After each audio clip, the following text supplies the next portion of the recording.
So recently I turned on the amazing 2003 masterpiece Daredevil, and a particular scene got me thinking. Usually I just turn my brain off until the Evanescence scene, since we didn't just get blessed with one song, but we got blessed with two Evanescence songs, because even the producers of the movie recognized how good these songs were. Anyways, the scene in question is the scene where Daredevil leaves Elektra on a rooftop in the rain without a freaking umbrella because he heard a crime happening and needed to stop it. So he interrupts the criminal beating up the poor innocent guy and chases the criminal to his own home. Since he's a lawyer, of course, he blinded himself just like Justice and decided to attack this man in his own home. He doesn't take him to jail, and in the process terrifies the criminal's son, who cowers in the corner of the room, afraid of the kinky leather man that stands before him that just domed his daddy. But it is the child's reaction to his own actions that causes Darefleck to reflect on what he has done. He is no better than the man he just attacked, because an eye for an eye, as we all know, makes the Daredevil guy go blind. Now, Daredevil comic fans will see this scene and think it's wrong, or that it doesn't belong here, or it's just plain bad. Like the rest of the movie, it doesn't really do a good job of portraying Daredevil in the same way that he is shown in the comics. He establishes early on that he has no issue murdering a man because he knows that guy was guilty of a heinous crime and bragged about it even. So clearly Daredevil holds a very specific feeling towards justice and what it represents. Later on, Daredevil accidentally lets Colin Farrell's best performance murder Elektra's dad and frame Daredevil at the same time. She naturally wants an eye for an eye, but of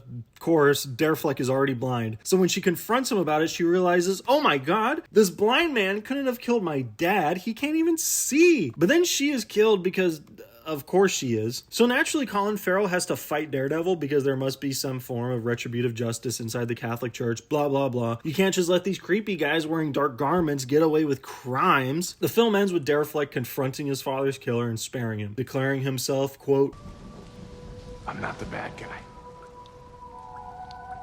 With the most smug look on his face you will ever see. Now, all of this analysis of Daredevil is to say that it is a bad movie, but not because it isn't comic book accurate, but because it is an example of when a superhero story completely drops the ball on what could have been a good story of a man taking justice into his own hands through murderous and maimorous means. And yes, I am trademarking the term maimorous. You can't come at me for that. This feels like a prologue to a Punisher movie in some way, because that's pretty much the character of Punisher. Someone who acts outside the law and murders and maims people or carries justice outside of a courtroom. In fact, for a lawyer, 2003's Daredevil entirely misses the point and the irony, and a Catholic lawyer dressing up as a devil and murdering and maiming people that he knows are guilty. And the irony also comes from the last part of that sentence. He knows they are guilty even if the justice system finds that they are not guilty. There's a really weird aspect of Daredevil that brings the whole ethics of what Darefleck is doing into perspective. For one, the scummy guy he murders was found innocent, and you could argue that the crime committed by the scummy guy is in some ways equivalent to murder, but it also wasn't murder, and we have no reason to believe that the guy murdered anyone. Nevertheless, his crime and his attitude toward it were abhorrent and unacceptable, not only to Darefleck, but to us as well. We don't want him to get off the hook, but he did. So we must find a way to punish him. The system doesn't work, of course, so you have to take things into your own hands. This can be said about all genres of superheroism. At its core, the superhero genre deals with these people that are usually more well-equipped than regular humans to deal with crime and evil, both on a street level up to the interdimensional level. And you see this by how these villains are constructed. Someone like Green Goblin from Spider-Man is the embodiment of the greedy CEO that is hungry for power, who has been driven crazy by his creations. The Joker is the embodiment of incel dumb, but more basically, he's the criminal archetype that simply does these things because he's evil, not because he actually needs to commit crimes for the money or whatever. Wilson Fisk, aka Kingpin, is the mob boss to end all mob bosses, yada yada. Darkseid is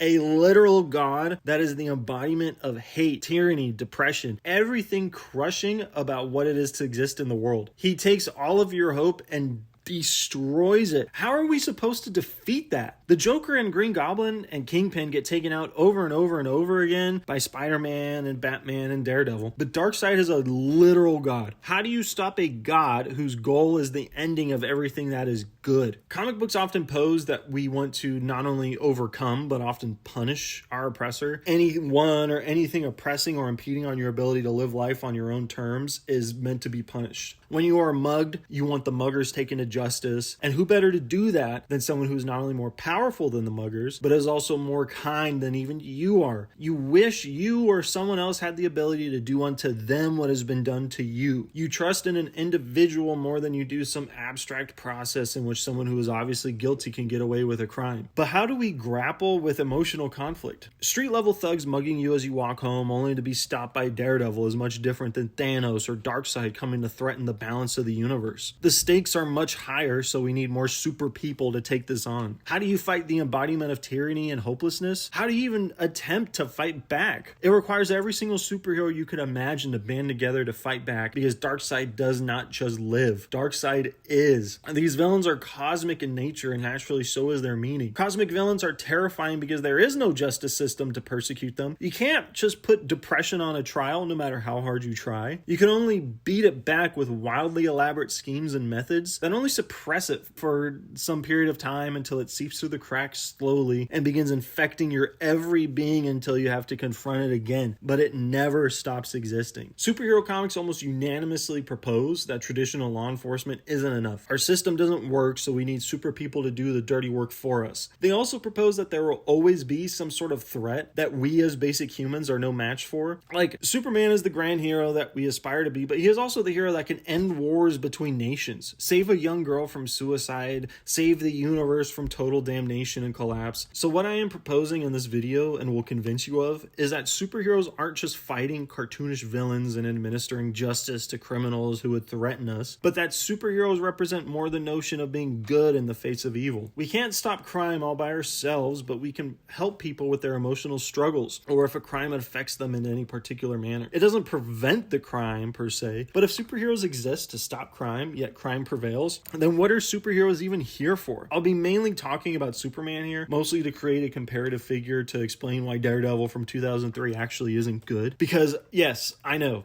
that's a shocking revelation to have, considering how everyone thinks Daredevil is actually really, really good. Trust me, read the comments on so many of these clips. Superheroes and the platonic ideal. Superman was created as this alternative ego to the everyman. All of the nerdy outcasts saw themselves in Superman because they were the normal, downtrodden, and routine Clark Kents. But internally, they were actually Superman. Superman was seeing a character who devotes his power to society. You know, when Superman was created in 1938, they created him as the champion of the oppressed and the hero of the downtrodden. And he stood for the people, he stood for us against big business and against corrupt government and against all the forces that affect the common man. And beautiful women like Lois wouldn't care about Clark because he's normal, but Superman is freaking Superman. He's not normal. He is everything Clark Kent is, isn't, and more. Famed comic book writer and frequent arbiter of controversy Frank Miller looked at a lesser hero, Daredevil, and thought, he's not Superman, but he's not the everyman. In fact, superheroes aren't everymen. They are directly in opposition to the everyman. Miller also looked at Batman as someone who you would want to step up and save you. So the philosophy of these characters is entirely externalized at this point. They're meant to be external characters that you can't embody. You might be able to embody parts of them, but you can't fully embody what their existence is. You're not imagining what you would like to be. You're imagining what you would like to exist. And though we may think that it would be cool to exist as Batman, The Dark Knight Returns is an examination of the character as he exists in his own space, as opposed to how we would like to see ourselves. If Superman was created as the alter ego of a couple nerds getting bullied, Batman has been imagined as the daddy dom who rescues you from being bullied. But even Frank Miller makes his own contradictions, like how he talks about his inspiration for The Dark Knight Returns is in his experience getting mugged several times, and The Dark Knight Returns opens up with an old Bruce Wayne getting mugged. But perhaps this could be explained when Miller talked about his decision behind making Batman older, because at the time he began to write The Dark Knight Returns, he was the same age as Bruce, 29, and he was going to get older than Bruce as he wrote the story. So to make himself feel better about the eternal void that is death and the death by 1,000 cuts process of aging, he wanted Bruce to be an old guy also, because big buff daddy and bat ears might just be his thing. Who knows? In the face of seeing a world that has lost its morality, Bruce takes on the cowl of Batman once again because the cruelness of the world finally affected him. He lived so angry prior to this mugging, but But this mugging was the final straw. He decided that enough was enough and that he had to take matters into his own hands. So Batman in this story is not just the guy you want, he's the guy you become. The guy who has an eternal war on crime that will never end because the justice system will never be just, nor will it be capable of taking down all threats. Also, parental trauma kind of plays into this. He's still holding on to the death of his parents all the way into his 50s and he never resolves that. So you definitely got to think about that.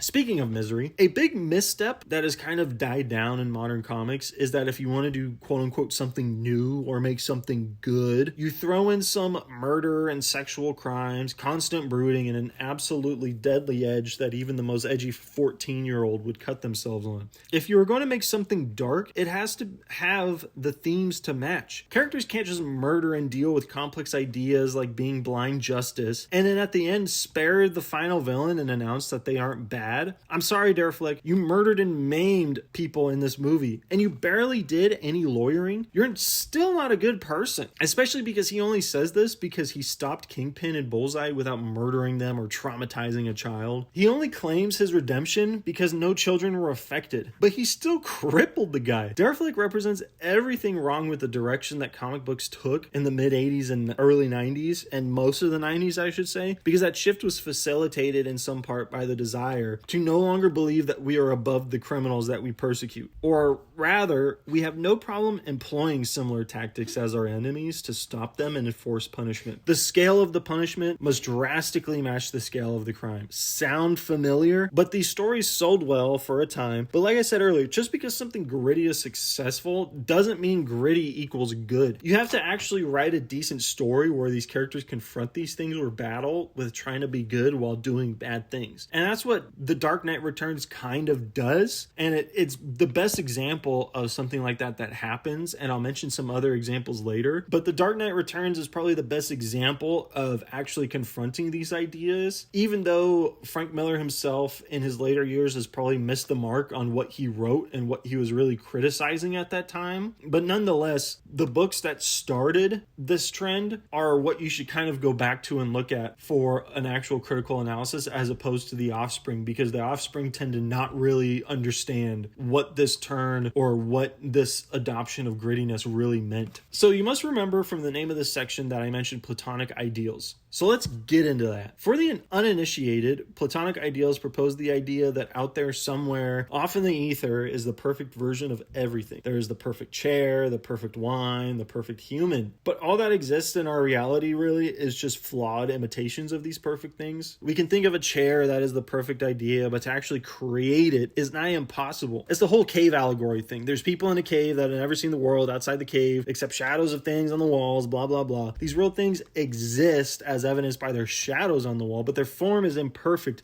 and we only have the imperfect shadow to go off of. Superman is the Platonic ideal of everyday people. He is the boring Clark Kent at work with a timid manner and, God forbid, glasses. He shows up on time. He doesn't get much attention. He is a plain man in a plain world, but he can turn into Superman in an instant. The perfect man who has powers no other man does. He gets the girl, has the loving family. Like Grant Morrison said, but the actual stories are all still about guilt and loss and fear and love and everything we understand, but on an epic scale. So if Superman walks the dog, he walks it past Saturn. But he's still walking the dog. He's just like your dad. He's still got to go out and walk the dog, and he still comes home and Lois gives him a hard time.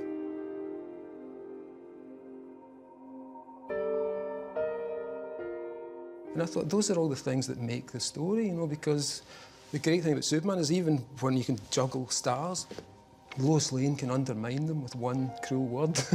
And that was what was powerful about it for me, was the fact that's why we made him even more powerful than ever, because everybody kept saying, you can't write a Superman story, because if he can do anything, then what conflicts are there?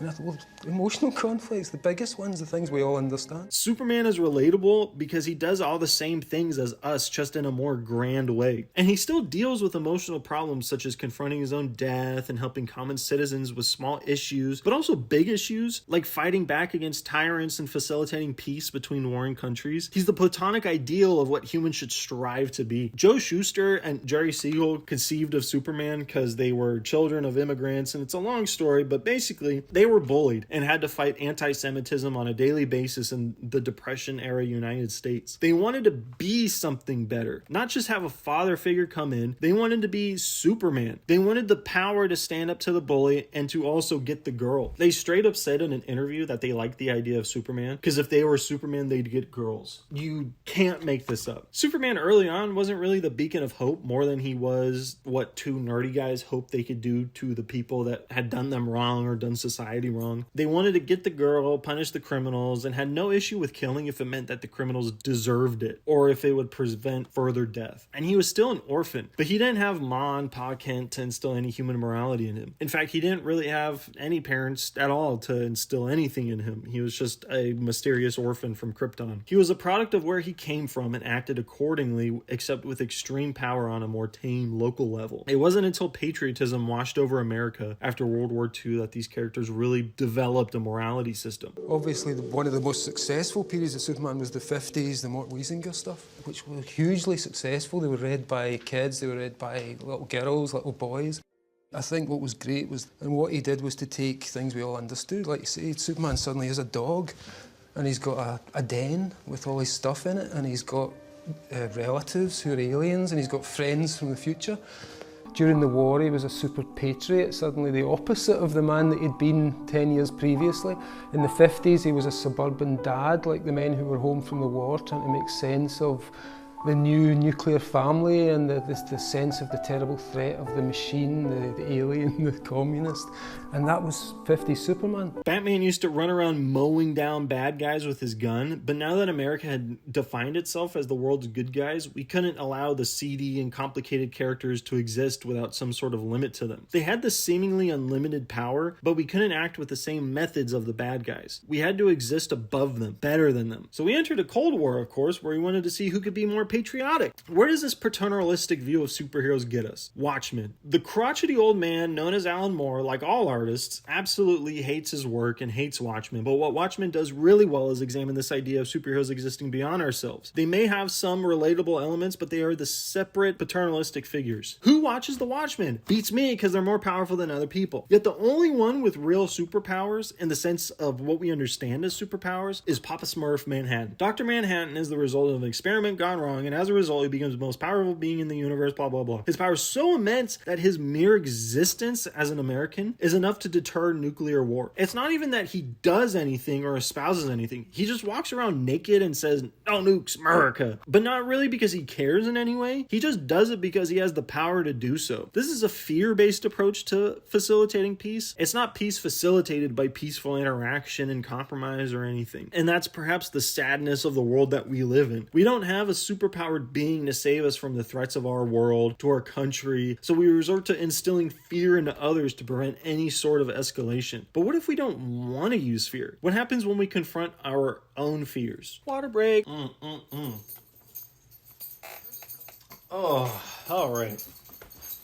In All-Star Superman, Superman is dying because he flew too close to the sun. More on that later. But he spends the whole book doing a series of things to ensure that he leaves Earth in a better condition than he found it. What should honestly be just common bathroom etiquette. Superman is trying to prevent his archenemy from destroying Earth again, or whatever it is that Lex Luthor does. Who cares? It's all done to spite Superman, whatever. But on his way to the final battle, he stops to speak to a girl on a rooftop. She looks like the typical poster child for Hot Topic, but it is evident she's getting ready to jump. Before she can, Superman appears and speaks to her. We know from before this point that as he's running around trying to stop Lex Luthor, he overhears a doctor being held up at an airport and he can't make his appointment with his patient. Superman hears this and finds the young Hot Topic girl and speaks to her, telling her that the world isn't as bad as it seems sometimes. In another scene from another comic, Superman number 701, yet again he encounters someone who is about to jump from a building. She screams at Superman to leave her alone, to allow her some sort of agency over her life, that if she she chooses to jump to just let her jump, which is interesting all in itself. What do you do when someone explicitly tells you they do not want to be saved, and that by doing so you are actively harming them? Superman promises he won't save her if she chooses to jump and simply listens to her. She just lost her mother and her job. Everything has crumbled around her. She has nothing left and just wants to end it. And Superman doesn't mince words. He acknowledges the unfairness of the world. He even speaks of a friend of his who had a terminal illness and ended it because every day was agony. He accepted this action because his friend truly believed there'd be no happy days, even though he disagreed with it. He doesn't tell the woman on the ledge, "No, your life is worth living. You just have to find what makes you happy and live a fulfilling life," but asks her to consider that if she truly believes that she may only have one more happy day at the least, to take his hand and come down. With the simple act of being there for someone and listening, he saved her. He didn't need his muscles or super strength. He just needed to be there. That's what being a superhero is, or at the very least what being Superman is: saving lives. It's what being a human to other humans is. Being able to strip back the fists and violence and political diplomacy. It's the ability to interact with the people around you with true heart. Superman isn't interesting because he's so powerful that we can never be like him. He's interesting because he's the platonic ideal that we should all strive towards. Darefleck is the false copy of the platonic ideal that manifests in our world because he is of this world. Superman's a freaking alien that came to Earth because his home world was destroyed, but he's still the most human person on Earth. That's why these emo versions of Superman or superheroes in general just suck for the most part, because they exist outside and don't even try to get anywhere close to the platonic ideal. They're imperfect like Daredevil is, and they don't really try to be good. They just brood about how much it sucks to have the ability to do good things and how hard that is. Yeah, it's hard. If it were easy, we'd all be doing it. If it's hard for these superheroes, surely us mere mortals can't even imagine doing something of that level, right? Also, just a quick aside, I'm not saying the Frank Miller Daredevil or Batman suck. I'm just saying that when all the writers just try to make them out to be edgy is when it sucks. So what's going on with Daredevil? Daredevil beat up a thug in front of his own child because he wanted justice, but that child is going to be traumatized because the leather daddy broke down his door and beat the piss out of his father. Of course he's trembling in fear. He is such a flawed character that he is only barely better than us. And I'd say it's not by very much. He struggles constantly with everything except his blindness. In fact, his blindness seems to make things easier for him in some ways. But he's an interesting superhero because he doesn't have a boring journalist office job. He is a lawyer who works actively inside the system he works outside of. And it's this contrast that is what makes him interesting. Duh, that's what all the comics deal with. The reality is that Daredevil from 2003 could have been a masterpiece if it realized the weight on specifically this scene. If Darefleck would have confronted his idea of what it meant to be a superhero and realized that he doesn't do it by being physically intimidating, but perhaps he must actually pursue justice only when the system has failed with everything he has tried. Which in 2003, he doesn't really do anything in the system. He doesn't even trust it. Some of the best scenes from the Daredevil comics are following Matt Murdock outside of the costume because he has to reckon with the idea that his attempt to be a better person may exist within himself and not his alter ego in Daredevil. And so we have to ask, is Daredevil more effective than Matt Murdock? Is Daredevil even valid as a superhero that doesn't attack threats that aren't of his own power level or greater? When Spider-Man lost his powers in Spider-Man 2, it's because he doubted that he was capable of being the hero he thought he wanted to be. He was using Uncle Ben's death as a motivator to keep him going, but eventually you come to grips with that death. You understand death is an integral part of experience, so you finally realize that Uncle Ben is never coming back and you accept his death. But what keeps you going when you feel your absolute worst and everything around you has disintegrated? Peter realizes he has to reintegrate Peter into Spider-Man. Rather than them being two different things, it's the same person. One just has a different uniform and name badge. If you strive to be a good person only because of something from the past, the distance of that event will create an illusion of purpose. You need to embody the goodness you wanted to enact rather than hoping you could avenge the wrongdoings of the past. He thought that it was only Spider-Man capable of doing these things, not Peter Parker. He in part realizes that one alter ego is better than the other for accomplishing things. Spider-Man is better at literally saving lives, but Peter Parker is better at attending a friend's play and having a heart-to-heart conversation with Aunt May. I know the central themes of Spider-Man in this movie, and especially the comics, are his obligation to using his power to assume a great responsibility, blah, blah, blah. But what makes his stories great is how he struggles to do both. He's not really a gritty and edgy guy because of it either. He struggles all the time and fails all the time, but he still is the quip-heavy Spider-Man that never stops. And he is still the Peter Parker that tries to be good to those around him and fails at times because that's just a part of life. You can't always be there for everyone. Some crimes may have happened while Superman was waiting for that woman on the ledge, but he did it nonetheless because he thought that this woman and her struggle was the most important thing in the world, and she felt it too. In that same comic where Superman talks the woman down from the roof, he walks through a neighborhood and just helps people, offers a tip on someone's car, helps move drug dealers out of a neighborhood, helps an old man recognize that he may have a pertinent heart condition. All of these things are so incredibly human. They aren't matters of life and death in the traditional superhero sense. They're acts of kindness that save lives. And that is how we become Superman, or really any superhero. Daredevil struggles with this because his only venue to improving the world as Daredevil is by beating people up. Matt Murdock is far more capable of providing safe spaces for victims of crimes and ensuring that they get the justice they deserve. And that's the biggest takeaway here. Darefleck is the bad guy because he's attempting to enforce peace through an alien Dr. Manhattan way where he uses fear and pain to create a better New York City. But he doesn't realize that doing such a thing disconnects him from his human side, which does far more good unto the world. For all of the meaningless criticism that Batman gets for being too edgy and too brooding, in Grant Morrison's run,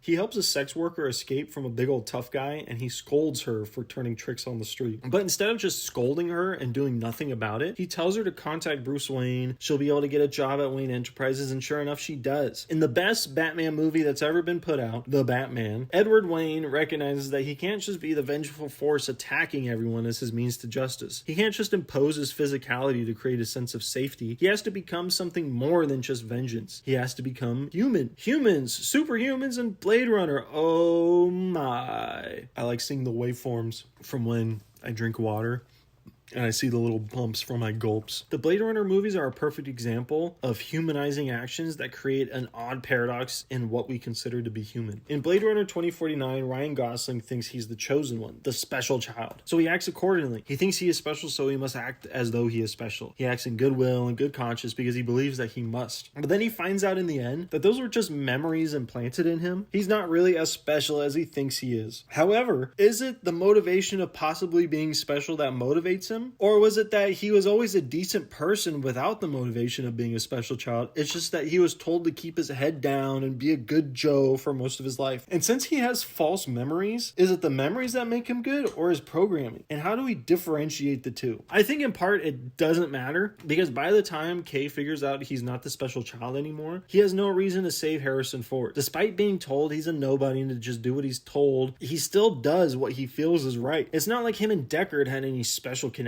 They fight when they first meet, argue afterwards, and then Kay saves Deckard and Deckard leaves him like, thanks, I'm gonna go see my daughter now, I guess. And then Kay dies. So if the memories were truly the motivating factor, there would be some sort of human drive in him to stay alive, to make sure he could continue living, but he doesn't. He feels at peace knowing that he did something that united two people rather than tear them apart. Think for a second. He's a Blade Runner. They're essentially government-sponsored assassins if you haven't seen the movies. He's probably killed and torn apart so many friendships and families and done terrible things that we haven't seen on screen, and he's cold and calculated in our introduction to him. This is the skin of a killer, Bill. His redemption, more or less, is uniting a father with his daughter. For once, he actually put people together rather than tear them apart, even though he was told to kill Deckard. And he dies on the steps without saying anything like, I'm not the bad guy. Speaking of bad guys, The Batman, otherwise known as the best Batman movie, again, don't at me, this is the second time I'm saying it, sees a young Batman confronting his purpose as Batman. He begins the movie angry, blinded by rage, and possessed by the need to inflict vengeance upon anyone committing crimes. His monologue in the beginning reveals how he rules by fear, ensuring that anyone who dare look to the shadows of night or believe that they're even safe are at risk. But think of this, if ordinary people of Gotham were scared of the shadows, the people, the government, then what kind of environment is he creating? He was born out of fear and the desire for vengeance, but fear and vengeance is not how you create positive change. It's how you create dictatorships and corruption. Through the course of the movie, Bruce is forced to reckon with this uncontrollable rage. We can assume that the Riddler is the first person to really force Bruce to think hard about a mystery. After all, he misses the original clue because it's in Spanish, and I guess Gotham is disconnected enough from Mexico that it doesn't cross his mind. But anyways, Bruce gets told by Catwoman that he's some privileged white boy, and that stings a little bit, but what really gets him is when another white dude points out the same thing, which is that yes, he may be an orphan and lost his parents tragically, but he's a freaking billionaire, and kids who lose their parents at a young age usually don't become violent vigilantes that rule with an iron fist bedazzled with 21 karat diamonds over the shadowy streets. This especially becomes apparent to him when he has to realize that if he is truly about creating a better Gotham, it doesn't strictly come from being a violent force, because as the kids say, violence only begets more violence. So he sticks around to help people in the aftermath of the flood. He serves to be the beacon of light so that when terrible things happen, he can help guide you to the light, as he literally does when helping the people of Gotham escape the dark. Before the end of the movie, being Batman is looked at as something that a tortured individual would do, because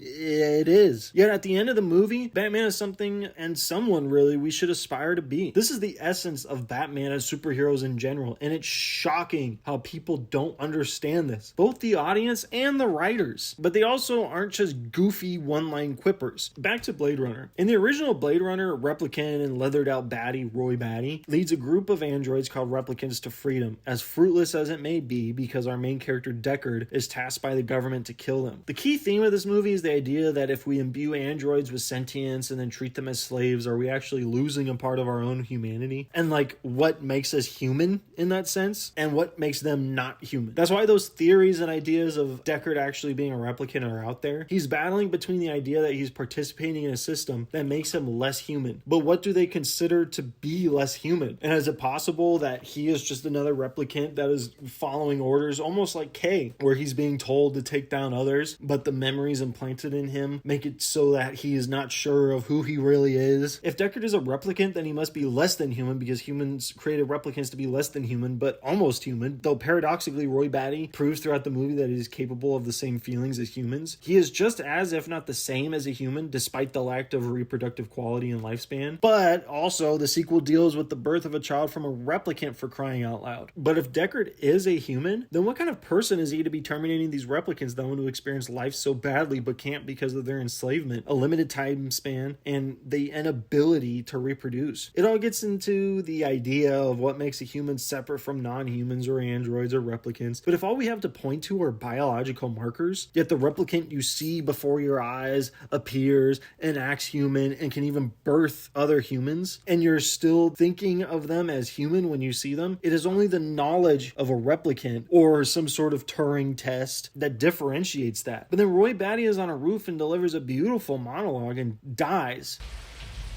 I've seen things you people wouldn't believe. Attack ships on fire off the shoulder of Orion. I watched sea beams glitter in the dark near the 10-house gate.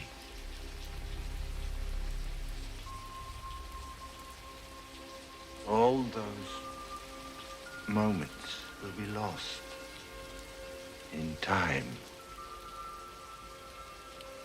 like tears in rain. Time to die.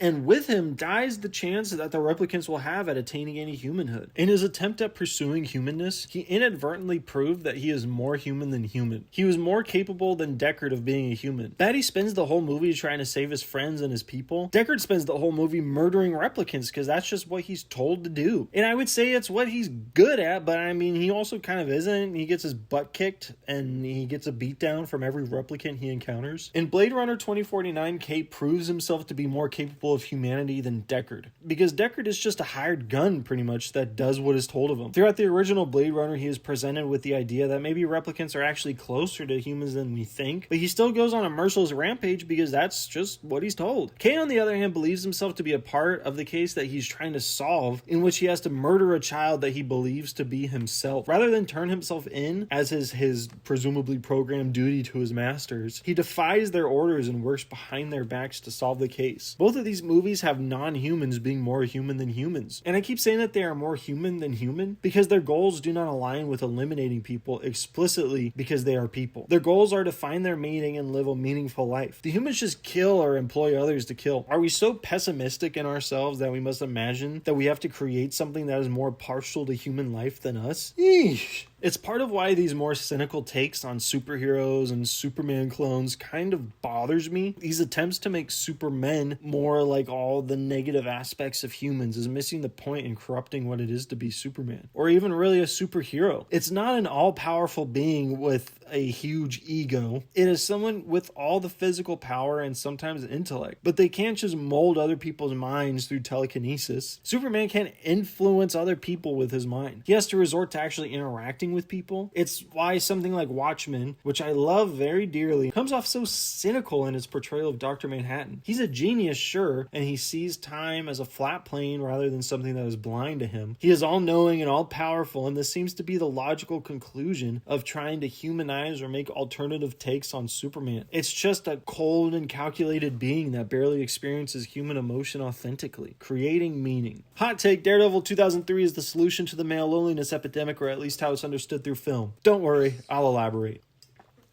So, in Blade Runner, Kay is committing actions. In Eternal Sunshine of the Spotless Mind, Jim Carrey is committing actions. In Taxi Driver, Travis Bickle is committing actions. In Fight Club, Edward Norton is committing actions. In Her, Mr. Phoenix is committing actions, etc., all the way through this whole fucking list of films that you know what I'm talking about. All these characters are not passive, but are a product of their actions. At the end of Eternal Sunshine, Jim Carrey purposefully decides to go back into a relationship with his ex, knowing that he full-on chose to leave it in the first place, but got his memory wiped. He's not the victim of something greater than himself at that point because he's been prevented with his previous actions and broken free from the force before him. He is able to act independently of that, though, and decides that he still wants to try the relationship again. In Taxi Driver, Travis Bickle tries to assassinate a politician, but in failing to do so, his thirst for blood isn't sated, so he decides to go and save Jodie Foster. His actions, while being unintended probably, still lead to something happening. He created the scenario that he found himself in. I haven't watched Fight Club, but I know it's like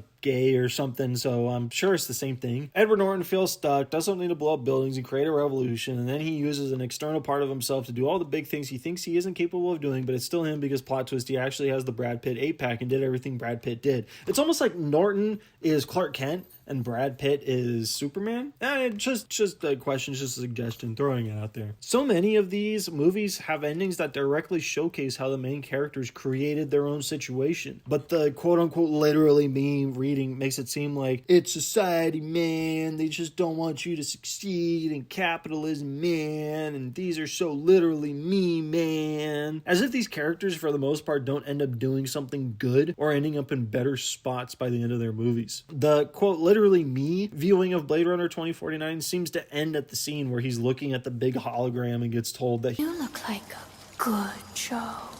because he's supposed to just be a normal Joe, right? Everyone can relate to this meme in the context in which it was birthed, because I'm pretty sure most of us can relate to the feeling of having our life flipped on its head and we question our existence and how we're supposed to pursue meaning. But he continues to act independently of that hologram and saves Harrison Ford through his own actions. So he isn't a passive protagonist, he's responsible for the story. If he were some passive actor, it would have ended at the hologram scene, but he proves his worthiness and dies because he had fulfilled his life goal, not the goal of others. He tries to prove that he was made with purpose and gets told his life didn't have much purpose, but he continues to fight back in his original mission because he believes he does have purpose. It's not an existential dread, it's a celebration of what it means to truly accept your life's fate. He did something that actually changed the world so he can rest easy. He actually did do things to change the world. If he quit at any point before his death, the world wouldn't have changed. It would have been silenced by the big bad corpo or the rebellion or whatever. There's so many things that would have happened regardless. That's why it's so confusing to me that this movie and the others that I mentioned are viewed as sad boy or literally me cinema, because it's anything but. It's recognizing the futility of your life and still making a difference in the world. I got sent into an existential crisis over what gave me meaning and what am I even doing by making this video. I'm confronted by my own mortality, but not really given a deadline. It is self-imposed and I must figure out how I want to live before I die. And I can tell myself I'll probably die at like 85, 90, 95 if I'm lucky. But that's a ways away, right? But do I want to wait until I'm told I will die in X amount of time before I make any changes? As humans, our mortality is evident. We can't shut up about it. I'm example number 8, but we spend so much time contemplating what it is to be alive and what it is to have a meaningful life. It's a joke and criticism of philosophy that Simon Critchley mentions in his book, Continental Philosophy, a very short introduction, wherein a man and a woman are sitting at a diner and the man looks over and asks the woman what she does and she says she's a philosopher. And he goes, oh, so what's the meaning of life? And she just stammers and tries to change the subject and never answers him. Even in our pursuits to determine what is a meaningful life or a well-lived life, the idea of the pursuit is something that becomes commodified. In that same book, Critchley addresses how the philosophy section of bookstores is filled to the brim now with self-help gurus and holistic and spiritual guides to living a meaningful life instead of actual philosophy. In some ways, I'm acting in that same genre because this thing turned into self-help, but I promise you it is still about Daredevil from 2003. This movie, Daredevil from 2003, sent me into a spiral because I was originally going to talk about justice and murder and how Daredevil is a good example of it. And instead, I got the meaning of life is found in Superman and Blade Runner 2049. Superman is so profoundly human that even as he has done more than any human on Earth could ever do, he still wonders if it was even enough. If he even did enough for the right things when confronted with his own mortality. And that's something we can all relate to, is just constantly wondering if what we have even done is enough. There is no answer to it. So the woman who stammered and changed the subject in the diner more or less was justified to do so, because that's not a fair question. But we can at very least strive to be something better than the autonomous shell we sit inside of all day. The duality of Superman is the duality of us. If we view ourselves as nothing but Clark Kent, we forget that Clark Kent is Superman and Superman is Clark Kent. After all, it's his own upbringing and his own personality and character that makes him the way he is. The powers don't make him a nice person, they just make him have to grapple with how he's going to be nice. It's why people like him and why Lois Lane loves him. Her love may seem superficial since she is in no way attracted to Clark Kent, but she is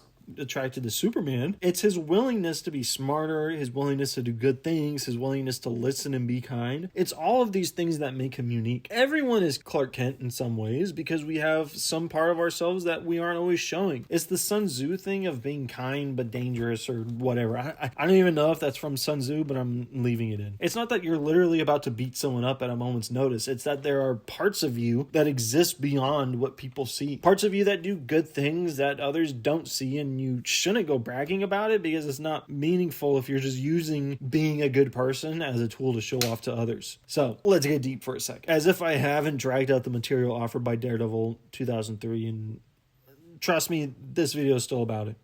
Are you real when you're not in someone's presence? That's kind of the whole tree falling in the middle of the forest problem, right? With no one around to hear it. Which is that if there's no way to experience it in the traditional sort of first person seeing it through your eyes, it must obviously not exist. But just because I die doesn't mean I don't exist anymore, because there are memories of me and that people will have of me. So if I'm alive and I leave a room, someone knew that I was in that room. So I existed in that room and I exist somewhere else outside of the room because I'm no longer inside the room. But as long as someone is there, that's the case. What if someone isn't there? You have to leave something behind. So what do you leave behind? Your existence is predetermined on what is able to be imagined or thought of or even seen. So reality is sort of a very complicated mess of things where you have something like, I can see something and I know it's there, or I saw something and I knew it was there and now it is somewhere else, or I saw this thing, it was there, it left, and then it came back, but it was different, but it also still existed because it must have changed while it was gone. Think of Rene Descartes, classic philosopher who is very famous for Burger King, have it your way. Rene Descartes, very famous for I'm loving it. Rene Descartes, very famous for I think, therefore I am, or rather I am thinking, therefore I exist. And I'm not referring to it in the way that your own thinking creates your existence, but the fact that you can even be thought of at all, either by yourself or by someone else, is proof to your existence. Hence the tree in the woods that falls.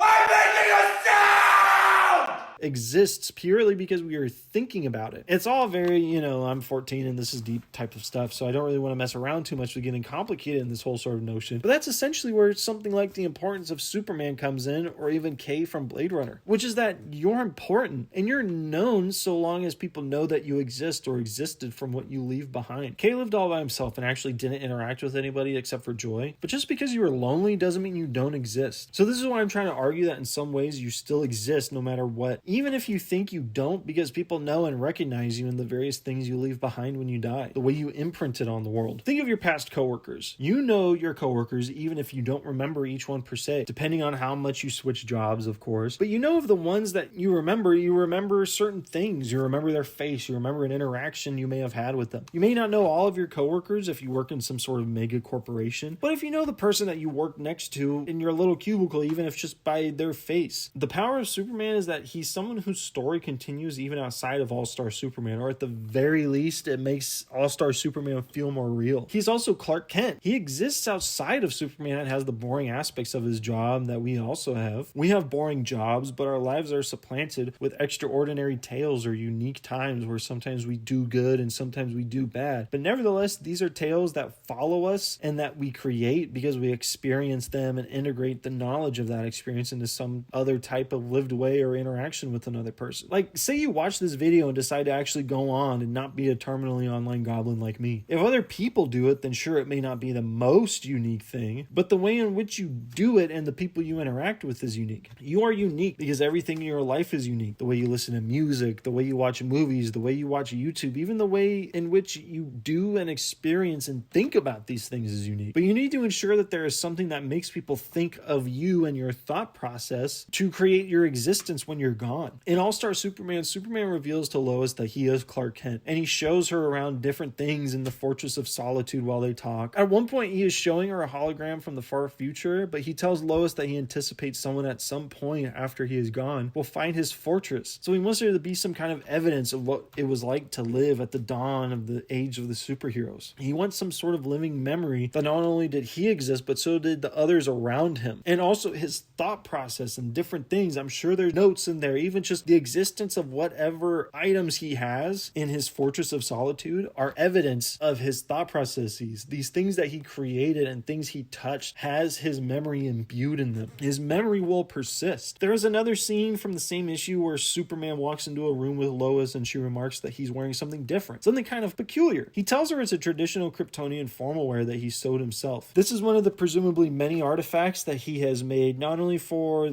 just the fun of it, but for the remembrance of him and his people from his destroyed planet of Krypton. It's dual meaning in that it tells a story of why Superman wanted to make it and also what it is that it's supposed to represent and where it comes from. So you're getting not only the history and understanding of Superman, you're also getting it from Krypton. Also, All-Star Superman is a lot like the Icarus story where Icarus, flew too close to the sun and his wings burned off and he fell, and it's a lesson to not get too ambitious. Well, the sort of approach is more that Superman became more ambitious and his lifespan shortened, or a more human approach, he gained too much knowledge and became acutely aware of his mortality, so he figured he must take action before he dies. That's why the original Superman comics are called action comics, because he takes action. It's not brooding and being sad comics. We can talk about this because a lot of people apply this concept of hope to Superman, and while I appreciate it and I get what they're talking about in this almost Christ-like messianic sense that Superman can sometimes have, I think that's the wrong approach. And to me, Superman doesn't sum up hope. Superman's keyword is action. He didn't appear in Hope comics. He appeared in Action comics. And Superman is not someone who just floats in space, ethereal with his cape flying and suggests somewhere we could eventually reach. Superman says, no, do it now.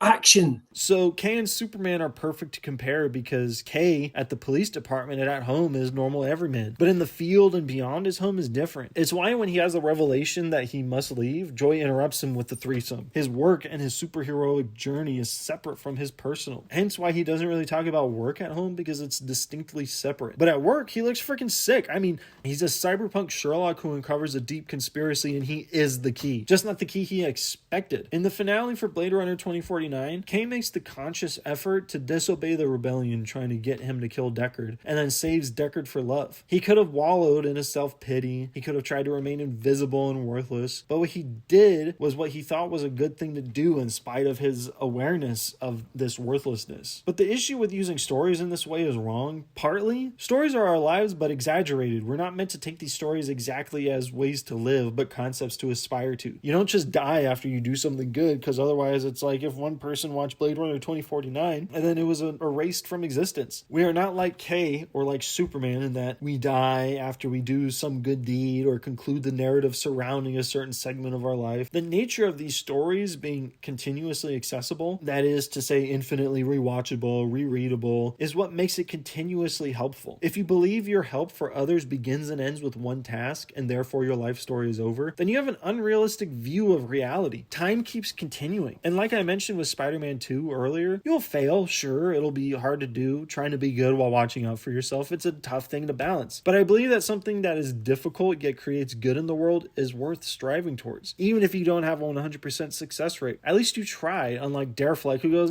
murder time, throw you out of a church, and slap your knees. Roy Batty in the original Blade Runner was constantly battling time because he felt the pressure to continue on doing the things he felt was necessary to help other replicants, but he felt as though he didn't have enough time. Superman on All-Star Superman is also battling time. It's the same time that we battle every single day, it's just condensed into a smaller and shorter format. To quote the philosopher Henri Bergson from his book Creative Evolution, real duration is that duration which gnaws on things and leaves on them the mark of its tooth. We understand time through the marks that it creates, the wrinkles on our skin, the scars we have, even our personality and attitude. Bergson explains earlier in the same book that the past isn't something we just pull upon. It's not a chest that we get to go into and pull out what we want when we want, because it implies that the past is something that we purposefully decide to retain. Instead, what we glean from the past is like a semi-open door that only lets in a little bit of light. You can only see what it allows you to. Essentially, each second that passes is the accumulation of the past, whether you like it or not. The path is relentless in stealing your future from you. Hence the tears and rain speech. If the rain, as we want to understand it in this context, is time, and tears are your memories, your tears eventually get mixed in with the past to the point where you don't exactly know what is a tear and what is rain, but you know the tears are there because they don't just disappear the second they're out of your sight. The past doesn't discriminate. It's there no matter what. Everything that has happened before you informs you all the way down to when the first amoebas rubbed up on each other in the past and eventually rubbed their way up to human life. This is all stuff that affects us. So how do you want to contribute to someone else's past? I don't have any direct memories of my great-great-grandparents. Shoot, I don't even really know much about them. But their action directly affected me. They live within me whether I like it or not. This sort of thing may come off as me as saying something like, oh, all the mundanity in your life and your day-to-day life isn't worth it, and unless you live maximum to your potential at every second, you're poisoning the future. I don't want this to seem like an elaborate way to convince you to make your life the plot of Chef and you quit your job and take some insane risk and be the model of toxic positivity. In fact, quite the opposite. Just sit here for a moment. Think about the people in your life. First off, do you have any? If you don't, then think about this. Do you want to be the person who passes away and nobody knows about until someone mentions it and they just go, no, and then move on? Who have you been meaning to reach out to, but you haven't? Do you feel like there's something you need to say to someone that feels important, but you just don't? Who's the most valuable person in your life? Do you treat them that way? Like, what way can you make your mark on this earth known, even if it's just a crappy drawing of a cat with a crayon and you leave it buried deep somewhere in your closet for you or someone else to find, and when they find it they giggle and say, hey, it's a cat with a crayon? What's the evidence that you physically existed in this world? It's the dog ears in your books that no matter how much you try to fix the crease in them, they're always somewhat bent and messed up. The way the spines on your books might have separated the guitar you have that is worn at the fretboard because your fingers touched it so much that you left a mark. People will see these things and think, wow, I didn't know Grandma was into that old school smut like A Court of Thorns and Roses. She must have been a freak. You know you make me wanna.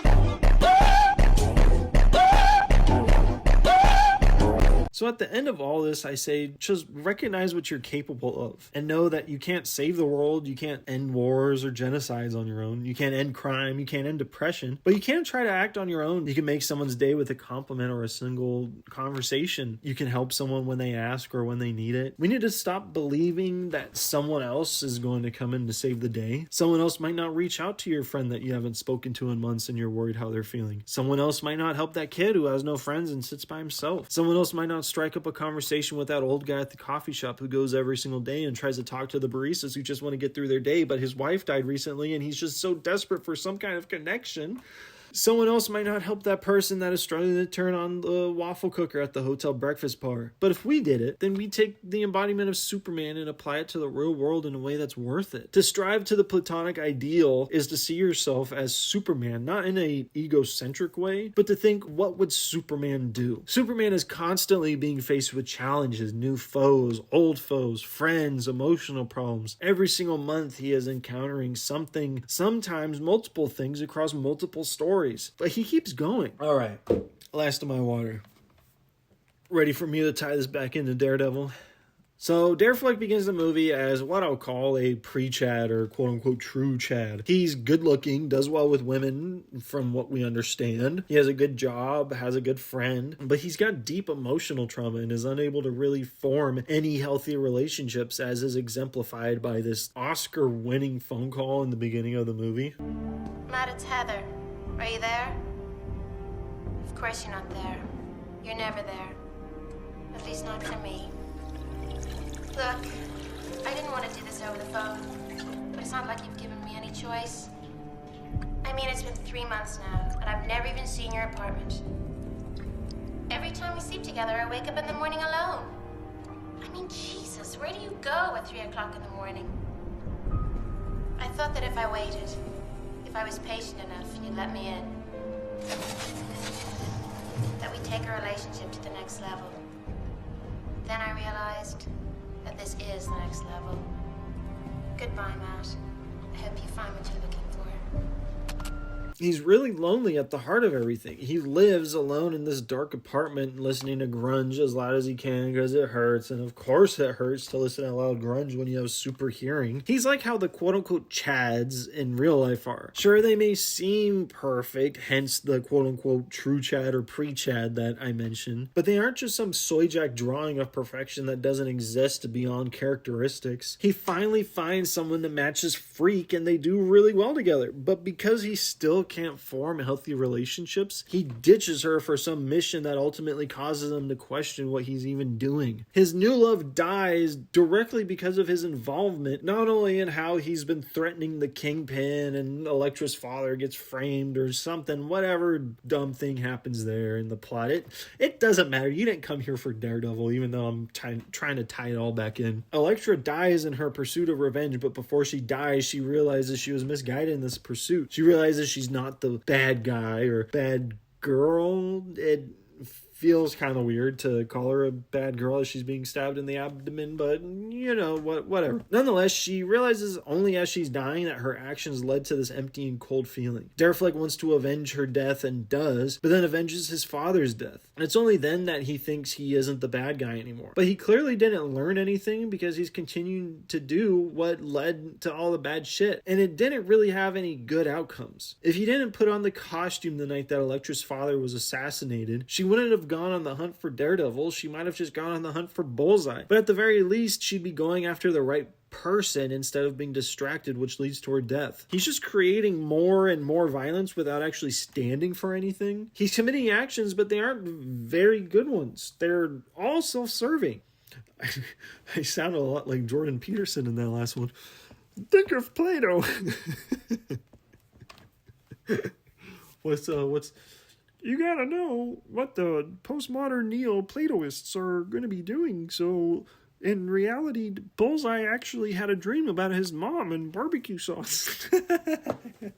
where was I? Think of Plato. The unexamined life is a life not worth living. It's not that you need other people to validate your existence. That's not what this means. It means that you need to examine what you're doing and why you're doing it. That's what leads to a meaningful life. There's a reason why we don't see Darefleck acting as a lawyer after the beginning, because he doesn't really think it's any more effective to work under law. He just wants to be Daredevil even if it kills the people that he loves. He doesn't really have much consideration anymore for what he's doing besides how it serves his own self-interests. Daredevil is the bad guy in the movie. Wake up, sheeple! Sure, the director's cut shows more of one of Darefleck's lawsuits being attended to, but it's not really important at all to the plot. Like, it just contributes nothing to the character in the movie because it's just a side story, and treat it more like an afterthought and just makes the movie even longer. The pursuit of justice for Daredevil through nonviolent means is seen as a side job, something you do for extra clout. Anyways, Daredevil from 2003 isn't someone you should pursue to be like or embody because he's emotionally distant and he never resolves that. He's selfish. He's not that good at his job because, as far as we know, he has a 50-50 rate of won cases, and he makes every situation that he's involved in worse because he views the problem as a nail and him the hammer. Superman doesn't do that. Kay doesn't do that. They both do things that have humanity involved in them. Darefleck doesn't. He's entirely focused on himself, hence I'm not the bad guy. Hence ditching the woman he found himself closest with for a crime that already happened and he didn't prevent nor really stop. In the end, when I say Daredevil is a bad movie, sure, you can have your problems with the style, I'll call it, of the movie and the way that it's made, but I mean it's a bad movie in that it's about a bad person and it's about some sort of quasi-villain. It's not meant to be this sort of inspiring, heroic thing, because at the end of the day, it's really tragic because sure, he gets revenge on his father's killer, but where did that leave him? He's still just miserable and going to be living by himself and only have one friend, and yeah, he sees that one girl, but it's neither here nor there. Anyways, if you have a problem with the way I represented Daredevil or anything like that, I'd say that it's just not a good movie, flat out, like the way it's constructed on one hand. And I definitely pulled more from it than what was really available, so if I didn't mention something or if I misrepresented something about the story that you're so passionate about, then just hold on to that and enjoy it, because it means you're really passionate about something and you're passionate about really a story that I'm not that passionate about, despite writing a whole video based on that movie. So I guess this movie is good anyways. 9 out of 10. Bye. A character like Superman is a character who we created to solve any problem. Superman beats everything, and he does it without killing. He does it by using his mind. He does it by using the correct use of force. And he's an idea that we created to solve any problem. So my suggestion is that maybe if we start thinking a little bit more like these guys, after all, we did create them, maybe we can learn something about, as you say, the positive values, the kind of hope, the integrity, the way that they deal with the responsibility of power rather than just the pure exercise of power. And I think they've got a lot to teach us. Again, with Superman, we'll see.